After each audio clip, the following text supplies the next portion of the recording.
convicted, and your heart completely open to her.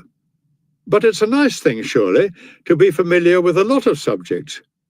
Well, in that case, let us retain just as much of them as we need.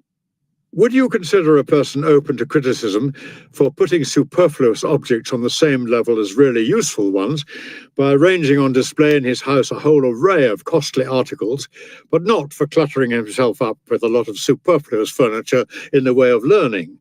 To want to know more than is sufficient is a form of intemperance, apart from which this kind of obsession with the liberal arts turns people into pedantic, irritating, tactless, self-satisfied bores, not learning what they need simply because they spend their time learning things they will never need. The scholar Didymus wrote 4,000 works. I should feel sorry for him if he had merely read so many useless works.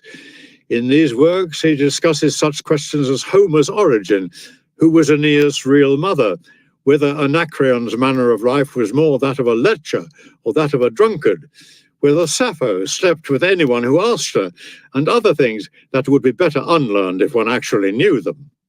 Don't you go and tell me now that life is long enough for this sort of thing. When you come to writers in our own school, for that matter, I'll show you plenty of works which could do with some ruthless pruning. It costs a person an enormous amount of time and other people's ears an enormous amount of boredom before he earns such compliments as, "What a learned person." Let's be content with the much less fashionable label, "What a good man." What about thinking how much time you lose through constantly being taken up with official matters, private matters, or ordinary everyday matters, through sleep, through ill health? Measure your life. It just does not have room for so much. I've been speaking about liberal studies, yet look at the amount of useless and superfluous matter to be found in the philosophers. Even they have descended to the level of drawing distinctions between the uses of different syllables and discussing the proper meanings of prepositions and conjunctions.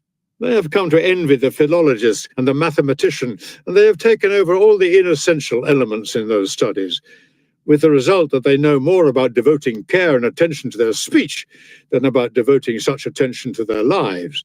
Listen, and let me show you the sorry consequences to which subtlety carried too far can lead, and what an enemy it is to truth. Protagoras declares that it is possible to argue either side of any question with equal force, even the question whether or not one can equally argue either side of any question.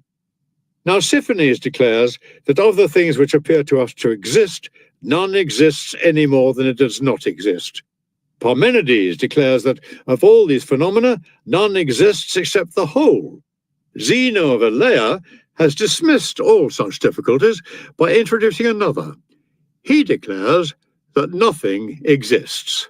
The Pyrrhonian, Megarian, Eretrian, and academic schools pursue more or less similar lines. The last named have introduced a new branch of knowledge, non-knowledge. Well, all these theories you should just toss on top of that heap of superfluous liberal studies. The people I first mentioned provide me with knowledge which is not going to be of any use to me, while the others snatch away from me any hopes of ever acquiring any knowledge at all. Superfluous knowledge would be preferable to no knowledge. One side offers me no guiding light to direct my vision towards the truth, while the other just gouges my eyes out. If I believe Protagoras, there is nothing certain in the universe. If I believe Nausiphones, there is just the one certainty, that nothing is certain. If Parmenides, only one thing exists. If Zeno, not even one. Then what are we? The things that surround us, the things on which we live, what are they? Our whole universe is no more than a semblance of reality, perhaps a deceptive semblance, perhaps one without substance altogether. I should find it difficult to say which of these people annoy me most, those who would have us know nothing, or the ones who refuse even to leave us the small satisfaction of knowing that we know nothing. Letter number 90. Who can doubt, my dear Lucilius, that life is the gift of the immortal gods, but that living well is the gift of philosophy? A corollary of this would be the certain conclusion that our debt to philosophy is greater than the debt we owe to the gods, by just so much as a good life is more of a blessing than simply life, had it not been for the fact that philosophy itself was something bestowed by the gods. They have given no one the present of a knowledge of philosophy, but everyone the means of acquiring it. For if they have made philosophy a blessing given to all and sundry, if we were born in a state of moral enlightenment, wisdom would have been deprived of the best thing about her, that she isn't one of the things which fortune either gives us or doesn't. As things are, there is about wisdom a nobility and magnificence in the fact that she doesn't just fall to a person's lot, that each man owes her to his own efforts, that one doesn't go to anyone other than oneself to find her. What would you have worth looking up to in philosophy if she were handed out free? Philosophy has the single task of discovering the truth about the divine and human worlds. The religious conscience, the sense of duty, justice, and all the rest of the close-knit, interdependent company of virtues never leave her side. Philosophy has taught men to worship what is divine, to love what is human, telling us that with the gods belongs authority, and among human beings fellowship. That fellowship lasted for a long time intact before men's greed broke society up, and impoverished even those she had brought most riches, for people cease to possess everything as soon as they want everything for themselves. The first men on this earth, however, and their immediate descendants, followed nature unspoiled. They took a single person as their leader and their law, freely submitting to the decisions of an individual of superior merit. It is nature's way to subordinate the worst to the better. With dumb animals, indeed, the ones who dominate the group are either the biggest or the fiercest.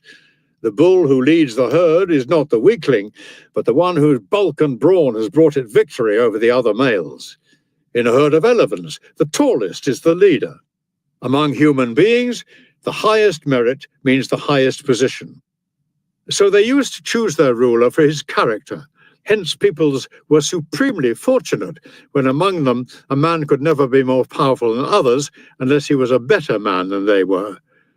For there is nothing dangerous in a man's having as much power as he likes if he takes the view that he has power to do only what it is his duty to do.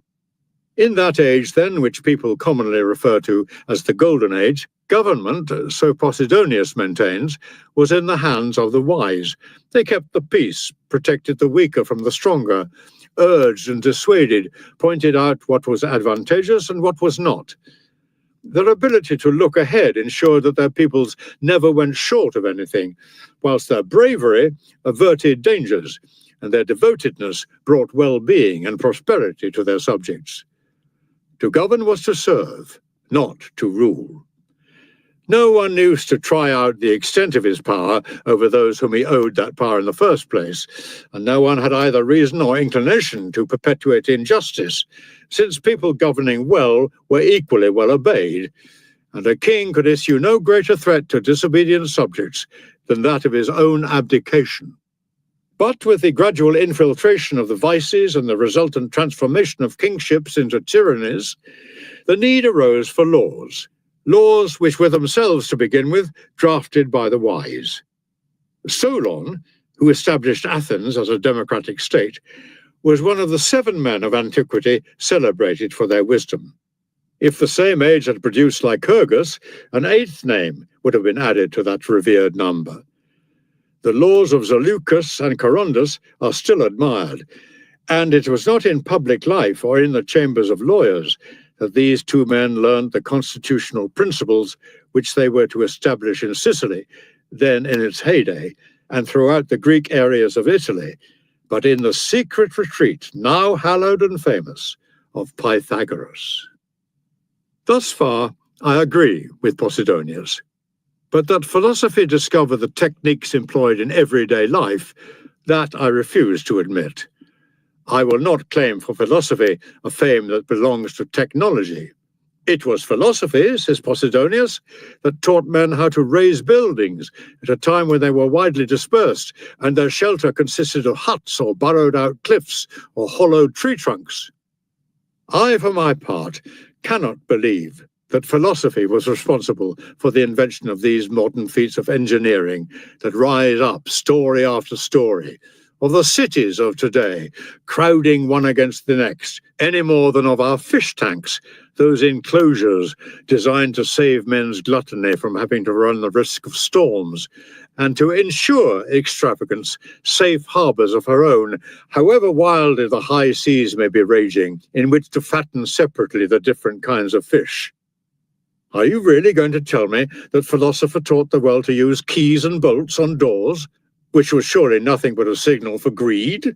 Was it philosophy that reared the towering buildings we know today, with all the danger they mean to the people living in them? It was not enough, presumably, for man to avail himself of whatever cover came to hand, to have found a shelter of some kind or other in nature, without trouble and without the use of skills. Believe me, that age before the